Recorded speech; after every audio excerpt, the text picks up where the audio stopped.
ये मैं वेरीफाइड में भी कर रहा हूँ। आपको हमेशा पेपर सामने आए तो आप पहले क्वेश्चन देखें, जस्ट पहला क्वेश्चन देखें, वो आपको आता है आप अटैम्प्ट करें, फिर आप दूसरा क्वेश्चन देखें, आपको आता है अटैम्प्ट करें, नहीं आता तो फिर आप नेक्स्ट पे मूव करें। उसके साथ कोई निशानी लगा लें कि ये अभी मेरा पेंडिंग में है, तो इसको आपने बाद में देखना है। फिर आप नेक्स्ट थर्ड वाला देखें, और थर्ड वाला देखने के बाद अगर वो आपको आता है फिर उसको अटैम्प्ट कर लें, फिर इस तरह आगे मूव ऑन हो। इसके पीछे रीज़न ये है कि अगर आप सारे क्वेश्चंस देख लेते हैं, सारे ही क्वेश्चन देख लेते हैं, तो उसमें प्रॉब्लम ये आती है कि आपको पता चल जाता है कि मुझे पेपर इतना आता है और इतना नहीं आता। और अगर ज़्यादा नहीं आता तो आप क्या हो जाते हैं, थोड़े से परेशान, और उस परेशानी में जो आता है वो भी आप भूलना शुरू हो जाते हैं। तो ये सबसे सॉलिड और बड़ी रीज़न है कि आप हमेशा इस तरतीब से पेपर शुरू करेंगे। पहला आता है, जस्ट पहला क्वेश्चन देखें, सारा पेपर ना देखें, उसके बाद उसको सॉल्व करें। और ये जो तरीका है ना, ये इसमें इंटरेस्ट की बात है। मेरा इस बात पे बिलीव है कि इदारा मैटर करता है, लेकिन इतना मैटर नहीं करता जितने आप मैटर करते हैं ज़्यादा नंबर लेने के लिए। मैंने बहुत अच्छे अच्छे इदारों से लड़कों को फेल होते देखा है, आपने भी देखा होगा, पीसी सोसाइटी में रहते हैं। इसके अलावा बहुत ही एवरेज बल्कि बिलो एवरेज इदारों से भी मैंने बहुत अच्छे नंबर्स लेने वाले लड़कों को भी देखा है। तो वहाँ पर एक पॉइंट तो समझ आ जाता है कि जो इदारा है वो मैटर करता है, इतना मैटर नहीं करता जितना आप मैटर करते हैं। अच्छा इदारा ज़्यादा बच्चों को पास कर देगा, उनकी ग्रूमिंग ज़्यादा कर देगा, इसमें कोई शक नहीं। लेकिन आप ये परसेंटेज के 100 के करीब जाना चाहते हैं तो 100 के करीब आपको खुद आप लेके जाते हैं, टीचर नहीं लेके जा सकता। टीचर आपको बहुत अच्छा एक्सप्लेन टॉपिक कर भी देना, अगर आप उसको याद नहीं करेंगे तो आप कैसे लिख सकते हैं, नहीं लिख सकते। ठीक है, तो ये नहीं कि आपको कुछ हिस्सा जो है वो इदारा आगे लेके चलता है, कुछ हिस्सा कुछ रोल इदारे को होता है, ज़्यादा रोल आपको होता है आपको अपने कामयाबी की तरफ लेके जाने में, मैट्रिक अच्छे नंबर से करवाने में। तो एक तो बात ये छोटी सी होगी कि ये मामला, और इसमें एक पॉइंट ज़हन में रखें, पैसा मैटर नहीं करता। वालिदैन पैसा लगा के परेशान नहीं होते कि मैंने तुम पे बहुत ख़र्चा किया है और मुझे इस चीज़ का दुख है कि तुमने अच्छे रिज़ल्ट नहीं दिया, ख़र्चा किया है, ये मेन रीज़न नहीं होती। मेन रीज़न उनकी आपके साथ जो तवक्कुआत है, वो बचपन से पाल रहे हैं आपको, जब आप छोटे से थे और उस टाइम से पालना शुरू किया, उस टाइम पे ख़र्चा कर रहे होते हैं। ये ख़र्चा करना कोई ये नहीं है कि वो उनके लिए मुश्किल होता है, ये अल्लाह ताला ने एक फ़र्ज सा दे रखा है। हज़रत आदम अलैहिस्सलाम से आप देख के चल जो सिलसिला चला आ रहा है, तो हमेशा वालिदैन ही तो बच्चों पे लगा रहे होते हैं, वही पाल रहे होते हैं। फिर वो जब वालिदैन बनते हैं तो फिर वो अपने बच्चों पे लगा रहे होते हैं, वो बच्चे जब वालिदैन बनते हैं तो फिर वो अपने बच्चों पे। ये तो एक सिलसिला है ना, इसमें तो कोई परेशानी वाली बात नहीं है। हम हैं तो मैं हूँ, मेरे पेरेंट्स ने इस तरह मुझ पे लगाया, फिर उनके पेरेंट्स ने उन पे लगाया होगा, आप हैं तो आप पे इस तरह लग रहा है, कल तक आप पेरेंट्स में शामिल हो जाएंगे तो फिर आप लगाएंगे। ये तो एक ऐसा नेचर है, इस तरह तरतीब में चल रही है। इस तरह जानवर हैं तो जानवर भी तो इस तरह नहीं चल रहे। एक जानवर भी तो यही कुछ करता है ना, अपने बच्चे को पालता है, जब तक वो बड़ा नहीं हो जाता उस वक्त तक वो अपनी बच्चे जो होते हैं माँ के साथ रहते हैं और वो इकट्ठे उसको संभाले रखती है। तो ये तो एक नेचर है, ये फितरती अमल है। पैसे शैसे की टेंशन ना लें, हर बंदा अपना रिस्क खुद लेके आता है, ये हमारा बिलीव है। अल्लाह ताला उसका रिस्क मुतय्यन कर देता है, इसमें कोई चक्कर नहीं है।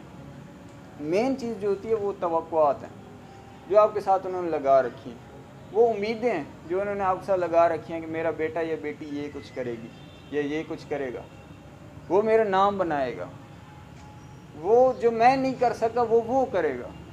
ठीक है, आप अर्तुगरुल देखते हैं, अर्तुगरुल सल्तनत बनाना चाह रहा था लेकिन वो नहीं बना पाया, तो उसने क्या किया, अपने बेटे को वो आगे बेटों को सिखाया और उसमें से एक खड़ा हो गया उस्मान। फिर उस्मान ने अपने बेटे को सिखाया बुरहान को, फिर वो खड़ा हो गया, फिर उसने अपने बेटे को सिखाया, और ये सिलसिला चला और 600 साल तक चला रहा। ठीक है, तो होता क्या है कि जहाँ तक आप कर सकते हैं वहाँ तक आप कर लेते हैं। मैं आपको बताऊँ, पहला सुल्तान अर्तुगरुल नहीं था, पहला सुल्तान उस्मान को भी नहीं मानती तारीख।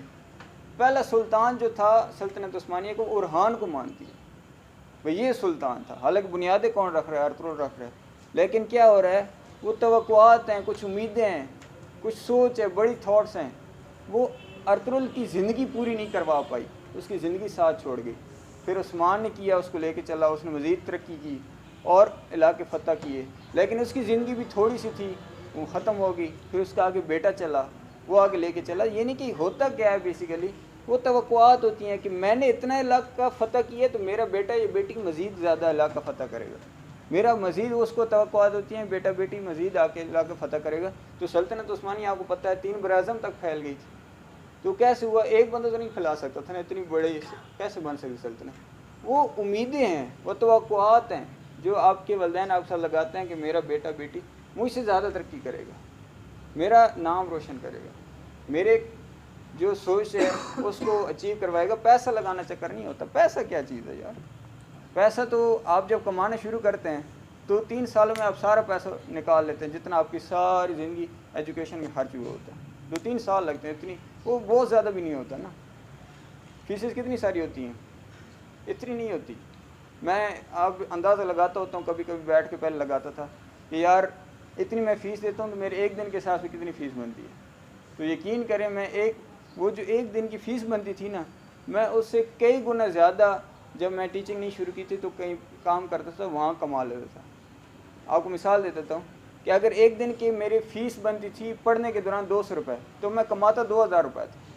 वो 200 तो कुछ भी नहीं फिर मायने रखता ना, फिर तो उसकी क्या वैल्यू रहेगी, कोई वैल्यू नहीं रही। यानी कि जो आपकी फ़ीस होती है वो तो बहुत थोड़ी सी होती है, उसकी कोई अहमियत नहीं है।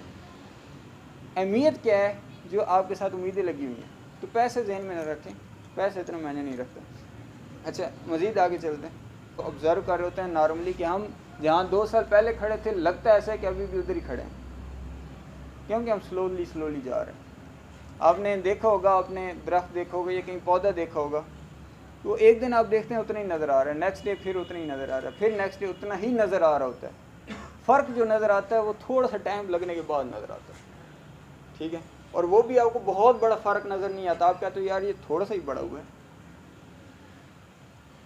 तो ये चीज़ होती है, आपको हर चीज़ का एक टाइम है, हर चीज़ का एक वक्त है, वो वक्त के साथ होगी। हम सारे आगे बढ़ रहे हैं, ये आप सारे यकीन रखें, हम सारे आगे बढ़ रहे हैं।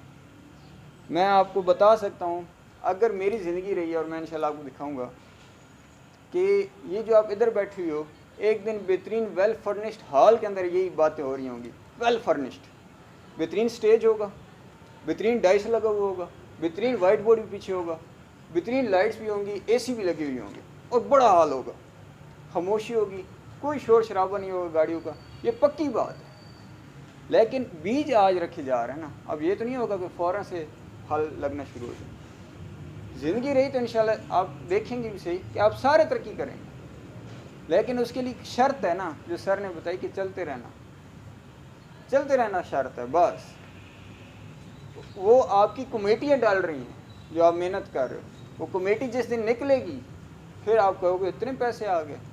वो पैसे मतलब ये मेहनत की है, जितनी आप मेहनत करते जा रहे हो ना आपको नज़र नहीं आ रही, वो एक वक्त आएगा आपको नज़र आएगी इतनी ज़्यादा मैं तरक्की कैसे कर गया। वो पीछे आपकी वो थोड़ी थोड़ी मेहनत थी जिसने आपको इतनी बड़ी तरक्की दे दी। तो मैं छोटी सी चीज़ अपनी टीम को इस सबको बताना चाह रहा हूँ कि देखें, हम सारे तरक्की करेंगे लेकिन रुकना नहीं है। बस बात समझ आइए छोटी सी, कि ये छोटा सा पॉइंट है और इसको भूलना नहीं है।